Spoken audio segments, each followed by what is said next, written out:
11वां अध्याय संपूर्णम।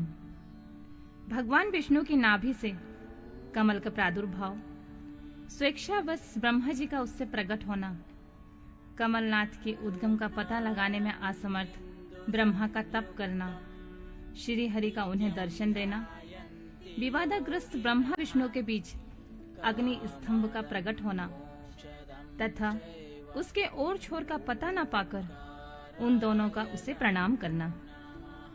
ब्रह्मा जी कहते हैं, देवर्षि, जब नारायण देव जल में शयन करने लगे उस समय उनकी नाभि से भगवान शंकर की इच्छा बस सहसा एक उत्तम कमल प्रकट हुआ, जो बहुत बड़ा था। उसमें असंख्य नाल दंड थे। उसकी कांति कनेर के फूल के समान पीले रंग की थी और उसकी लंबाई और ऊंचाई भी अनंत योजन थी। वह कमल करोड़ों सूर्यों के समान प्रकाशित हो रहा था।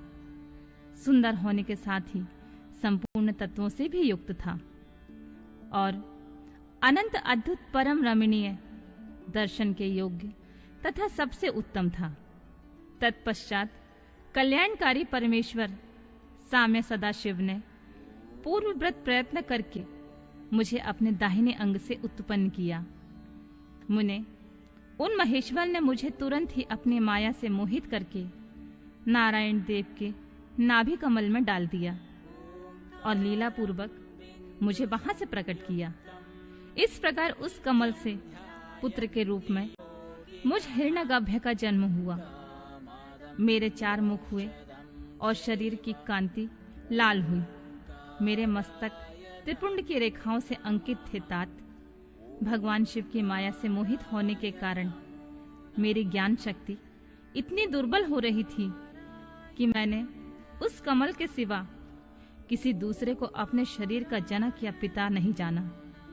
मैं कौन हूँ, कहाँ से आया हूँ, मेरा क्या कार्य है, मैं किसका पुत्र होकर उत्पन्न हुआ हूँ और किसने इस समय मेरा निर्माण किया है। इस प्रकार संशय में पड़े हुए मेरे मन में यह विचार उत्पन्न हुआ, मैं किस लिए इस मोह में पड़ा हुआ हूँ जिसने मुझे उत्पन्न किया है। उसका पता लगाना तो बहुत सरल है। इस कमल पुष्प का जो पत्रयुक्त नाल है उसका उद्गम स्थान इस जल के भीतर नीचे की ओर है। जिसने मुझे उत्पन्न किया है वह भी पुरुष वही होगा, इसमें कोई संशय नहीं है। ऐसा निश्चय करके मैंने अपने को कमल से नीचे उतारा। मुने, मैं उस कमल की एक एक नाल में गया और सैकड़ों वर्षों तक वहां भ्रमण करता रहा, किंतु कहीं भी उस कमल के उद्गम का उत्तम स्थान मुझे नहीं मिला। तब मैं पुनः संशय में पड़कर उस कमल पुष्प पर जाने को उत्सुक हुआ और नाल के मार्ग से उस कमल पर चढ़ने लगा। इस तरह बहुत ऊपर जाने पर भी मैं उस कमल के कोश को ना पा सका। उस दशा में मैं और भी मोहित हो उठा। मुने, उस समय भगवान शिव की इच्छा से परम मंगलमयी उत्तम आकाशवाणी प्रकट हुई, जो मेरे मोह का विध्वंस करने वाली थी। उस वाणी ने कहा, तपस्या करो।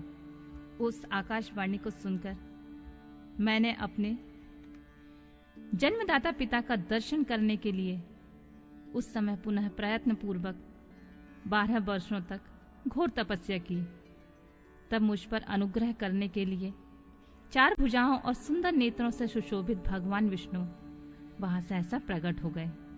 उन परम पुरुष ने अपने हाथों में शंख चक्र गदा और पद्म धारण कर रखे थे। उनके सारे अंग सचल जलधर के समान श्याम कांति से सुशोभित हो रहे थे। उन परम प्रभु ने सुंदर पीतांबर पहन रखा था। उनके मस्तक और अंगों में मुकुट आदि महामूल्यवान शोभा आभूषण पाते थे। उनका मुखार बिंद प्रसन्नता से खिला हुआ था। मैं उनकी छवि पर मोहित हो रहा था। वे मुझे करोड़ों कामदेवों के समान मनोहर दिखाई दिए। उनका यह अत्यंत रूप देखकर मुझे बड़ा आश्चर्य हुआ। वे सांवली और सुनहरी आभा से उद्दासित हो रहे थे।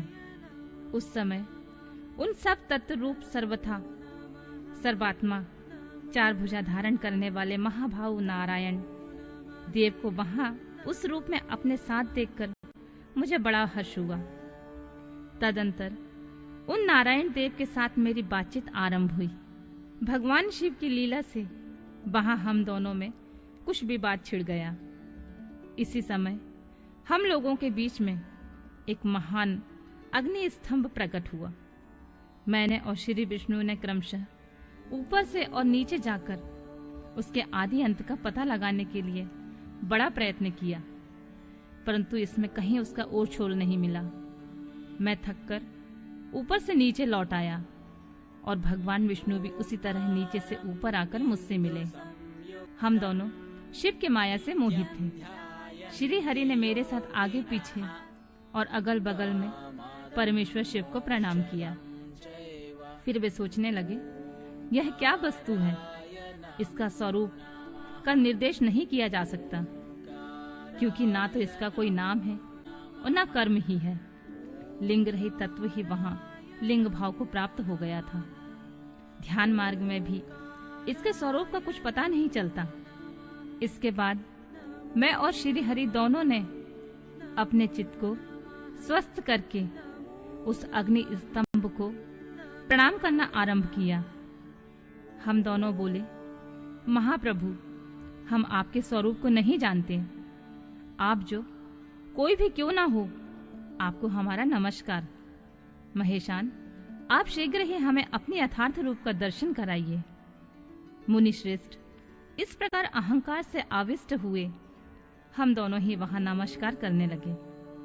ऐसा करते हुए हमारे 100 वर्ष बीत गए।